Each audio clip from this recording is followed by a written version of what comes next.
বরানগরে প্রার্থী ঘোষণা করল বামেরা, বারাসত লোকসভা মুখবদল ইতিমধ্যে ফরওয়ার্ড ব্লক।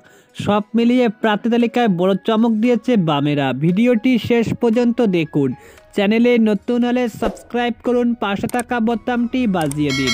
বরানগরে উপনির্বাচনে প্রার্থী ঘোষণা করল বামফ্রন্ট। তাপস রায় ছেড়ে যাওয়া ওই আসনে সিপিএম তরফ থেকে লড়বে প্রাক্তন বিধায়ক তন্ময় ভট্টাচার্য। সায়ন্তিকা সজল ঘোষের বিরুদ্ধে বার্ষিয়ান মুখে আস্থা রাখল সিপিএম দল। এর আগে 2016 সালে উত্তর দমদম থেকে বিধায়ক হয়েছে ইতিমধ্যে তন্ময়। তৃণমূল থেকে বিজেপিতে যোগ দেওয়ায় বিধায়ক ইতিমধ্যে তাপস রায় পদত্যাগ করায় ওই কেন্দ্রে উপনির্বাচন। লোকসভা ভোটের সূচি ঘোষণার সময় উপনির্বাচন দিনক্ষণ জানিয়ে দেয় জাতীয় নির্বাচন কমিশন। যে এলাকায় যেদিন ভোট সেদিন উপনির্বাচন। ফলে লোকসভা ভোটের আগে বাংলায় ইতিমধ্যে ভগবানগোলা ও বরানগর বিধানসভা কেন্দ্র দুটিতে ভোট হবে।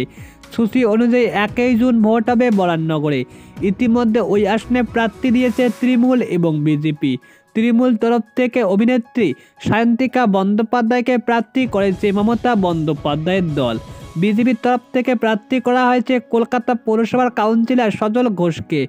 দুইজনের রাজ্য রাজনীতির পরিচিত নাম। তাদের বিরুদ্ধে সিপিএম পড়ুয়া নেতাকে মুখ করল ইতিমধ্যে। তন্ময় ভট্টাচার্য জেলা সিপিএম সম্পাদক মণ্ডলীর সদস্য। উত্তর দমদম কেন্দ্র থেকে আগে বিধায়ক ছিলেন, সুবক্তা হিসেবে পরিচিত রয়েছেন। এমন বার্ষিয়ান নেতাকে প্রার্থী করে উপনির্বাচনে লড়াই জমিয়ে দিয়েছে বামেরা বলে মনে করছে রাজনৈতিক মহল।